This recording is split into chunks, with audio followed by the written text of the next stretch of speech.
Ladies and gentlemen, William Ruto is a ruthless politician.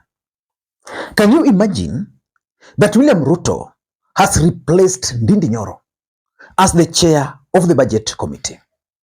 And William Ruto is going to replace Ndindi Nyoro with a member of parliament from ODM party. According to my sources, either Sama Tandi of Alego Songa or Mark Nyameta of Uriri are likely to succeed Ndindi Nyoro. What sin did Ndindi Nyoro commit to warrant the removal as the chair of the budget committee? Because Ndindi Nyoro played a critical role for William Ruto in 2022. And I remember in 2021, there was a day William Ruto was going to, was it Uganda or Tanzania? I think it was in Uganda. Ndindi Nyoro and Oscar Sudi were ahead of him, waiting for him. And William Ruto could not be cleared to travel to Uganda. That shows you how close Ndindi Nyoro was with William Ruto ahead of the last election. Haya, tumefika hapa Uganda siku ya leo jioni, na tumefika hapa angalau hatuna His Excellency the Deputy President who was supposed to travel together with us. And we saw something unprecedented today at Wilson Airport. When we arrived there, ostensibly we were told that we needed a clearance as members of parliament from parliament itself for us to travel out of the country. We contacted the leadership of the House of Parliament, who clarified that we do not need any clearance from anyone for us to travel outside the country, and especially on private visit. And even after we contacted the leadership and they contacted the immigration officers, bado wakaanza kutuzungusha na tukakaa hapo from actually 1 p.m. when we arrived there. We were only able to travel at 5:30. Lakini ile kitu ya kutatanisha ni kwamba His Excellency the Deputy President alifika hapo saa 7, akawekwa hapo for around 5.5 hours waiting for some clearance. On inquiring what kind of clearance that he needed, no one was able to give us the correct answer. The immigration officer told us that he has received orders from above.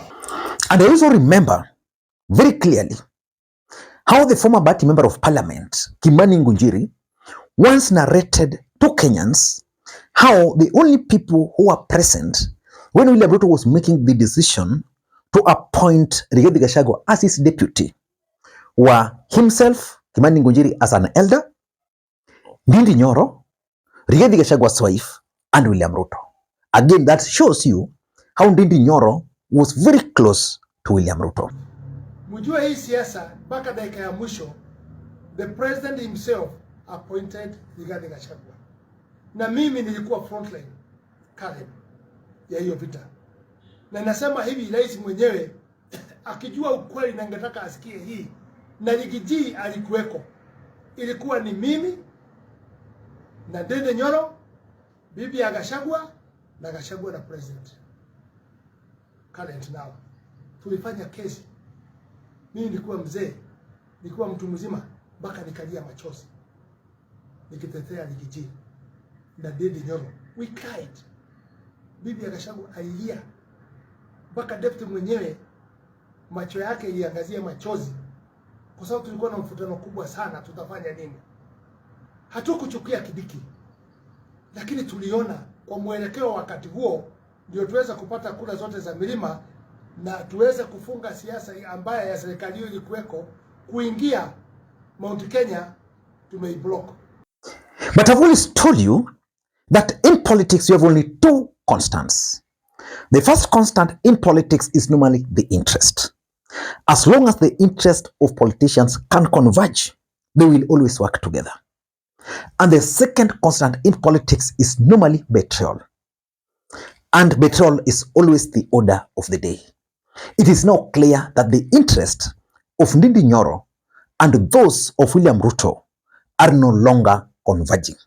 And that's why William Ruto is reaching out to ODM party whose interests are converging with. In this video, I want to reveal to you guys why William Ruto has engineered the removal of Ndindi Nyoro as the chair of the budget committee. But before we do that, for those who are watching this channel for the first time, please take a second or two, click the subscribe button so that next time we produce a video like this, YouTube will automatically notify you. And to the subscribers, I want to continue thanking you guys for your continued support. Because without that support, this channel cannot be where it is. Ladies and gentlemen, without any further ado, allow me to dive in. By the way, there's a video I did, and in that video, I mentioned, by the way, that there's a possibility that Raila Odinga and William Ruto can actually work together on a ticket in 2027. That William Ruto can be the presidential candidate and then Raila Odinga becoming his running mate. I laughed when I saw some of you guys dismissing that theory. It's a possibility.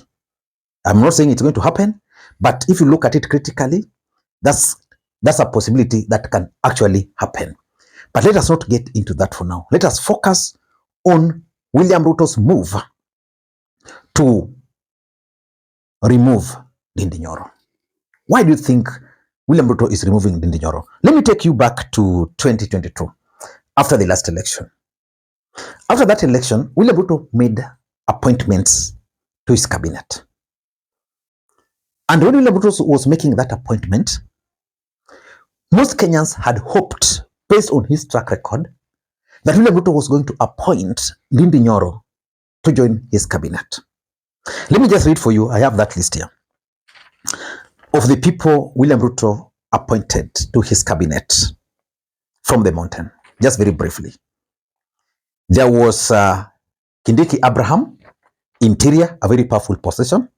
He appointed Nyuguna Ndungu, National Treasury, was removed, but is now there. He appointed Alice Wahome, who also played a critical role for him during the campaigns. She was a member of parliament. She was appointed as water and sanitation. Then he appointed Moses Kuria as the cabinet secretary for trade and industry. The reason Moses Kuria was appointed to that ministry, which is very powerful, was because he was supposed to deal with the issues of trade and investments, which were the main reasons why the Kikuyu nation voted for William Ruto. Then there was Rebecca Miano, appointed East African Community. Then there was Lands and Housing. That was Zakaria Mwangi Njeru. He was from Nakuru County. Then Mithika Linturi was appointed Cabinet Secretary for Agriculture. Justin Muturi was appointed the Attorney General. Attorney General forms part of the cabinet. In the same appointment, William Ruto also appointed Secretary to the Cabinet, Mercy Wanjau, and Monica Juma was also named as part of that cabinet as National Security Advisor. Remember, Monica Juma was a close ally of Uhuru Kenyatta, and she was the agent William Ruto planted in Raila Uhuru camp. Now, two names were missing from that cabinet. There was the name of Kimani Ichung'wah, who was appointed, or was nominated to serve as the majority leader. Of course, a very powerful position. But Ndindi Nyoro was nominated to serve as the chair of the budget committee. For those who've been following this channel, I did an analysis about this particular appointment, and I picked 4 individuals from that list. The appointment of Rigathi Gachagua as the deputy president, the appointment of Kimani Ichung'wah as the majority leader, the appointment or the nomination of Ndindi Nyoro as the chair of the budget committee, and indeed Moses Kuria as the cabinet secretary for trade. William Ruto wanted to checkmate Rigathi Gachagua, of course, and also remember the current vice president, the current deputy president, Professor Kithure Kindiki. William Ruto wanted to checkmate Rigathi Gachagua. And the reason William Ruto nominated Ndindi Nyoro as the chair of the budget committee and not to serve in the cabinet was because he wanted to prepare Ndindi Nyoro for the future. William Ruto wanted to mentor Ndindi Nyoro to succeed him in 2032. And the main reason why he appointed him to chair the budget committee is because he wanted Ndindi Nyoro to have direct interaction with members of parliament. And that's why Ndindi Nyoro's office was very busy. Members of parliament were always trooping to that office to ensure that this budget is allocated here, this budget is allocated here. And indeed, as the chair of the budget committee, Ndindi Nyoro also had the opportunity to prove to Kenyans that he was working by allocating more money to his constituency. And that's why Ndindi Nyoro's constituency, Kenyans were wondering why he was doing a lot of development projects while the rest of the country were not. So William Ruto wanted to actually mentor Ndindi Nyoro to succeed him. But a lot of things changed along the way, which probably we are still not aware of. During the finance bill, Ndindi Nyoro never voted. When the time came for the impeachment of Rigathi Gachagua, which William Ruto was directly micromanaging and calling members of parliament, Ndindi Nyoro was not available to vote for William Ruto at that critical moment. So which means the fallout between William Ruto and Ndindi Nyoro now became very clear. So I'm not surprised that William Ruto has engineered his removal. The removal of Ndindi Nyoro as the chair of the budget committee can be as a result of the following. Number one, William Ruto is punishing Ndindi Nyoro for his failure to support the finance bill and also to support the impeachment of Rigathi Gachagua. I've always told you that politics is about interest and politics is actually local. The truth is the ground or the mood of the country was against that finance bill. So Ndindi Nyoro read the mood. In the mountain, the impeachment of Rigathi Gachagua was very unpopular. So which means Ndindi Nyoro, who is harboring future political ambitions of becoming the president of the Republic of Kenya, really did not want to spoil the ground for himself. Someone like Kimani Ichung'wah have been told by people close to him that for him he has decided that he's not going to contest for Kikuyu parliamentary seat again. He's going to hope and pray that William Ruto is going to be elected, then he can be appointed to the cabinet because he understands that there's no way he's going to be re-elected. But for Ndindi Nyoro, he didn't want a situation where he was going to be hated on the ground. But that was something which William Ruto did not take lightly because William Ruto really needed that particular vote and that particular voice at that time, considering the fact that he was the chair of the budget committee and Rigathi Gachagua was being removed and Ndindi Nyoro had actually created an image of a national leader, where Rigathi Gachagua was busy creating an image of a tribal leader. So Ruto really needed Rigathi Gachagua Ndindi Nyoro at that time. So he's being punished for that. Number two, Ruto is also removing him because of what I call Mount Kenya factor in 2027. Without Mount Kenya, William Ruto would not have made it to the presidency in 2022. But the mountain has dumped William Ruto, which means for William Ruto to succeed in 2027, he must get votes somewhere.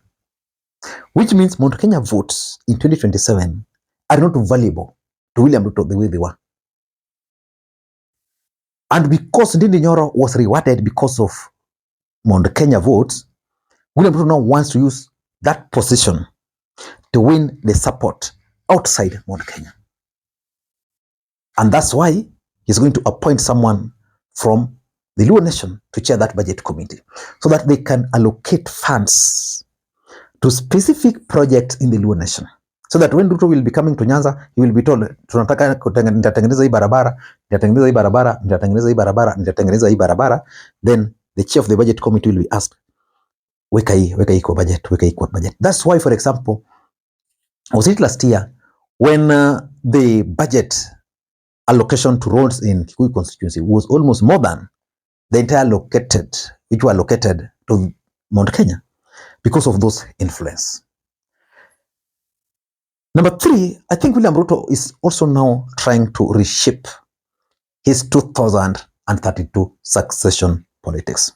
The entry of Musalia Mudavadi into the equation has complicated matters for William Ruto. Which means if William Ruto was planning to support Ndindi Nyoro, hiyo imevunjika now. He can no longer support Ndindi Nyoro. And Ndindi Nyoro has realized that. And because Ndindi Nyoro is no longer fitting in his succession politics, why give him the platform to use? In fact, if I were Ndindi Nyoro, I'll join Rigathi Gachagua. But of course, number 4, probably William Ruto is also heeding to the demands by ODM party, because the courts made a ruling the other day that ODM party is actually the majority party in the National Assembly. The courts ruled that. So ODM had insisted that we want the majority leader and the majority whip and chair of most of these committees. So as part of compromise, William Ruto told them, no, we'll give you 5 of them.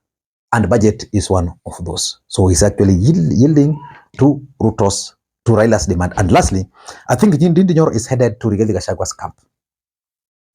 And William Ruto, being the president with intelligence, is already aware. So he doesn't want to give Ndindi Nyoro that platform, because Ndindi Nyoro can use that platform to support those who are allied to Rigathi Gachagua. Ladies and gentlemen, I don't know what you think. That's my take. Until next time, this is Makwiny. I hope you've enjoyed the video. If you watched the video up to this point, please let me know in the comments section just by typing present. Bye-bye.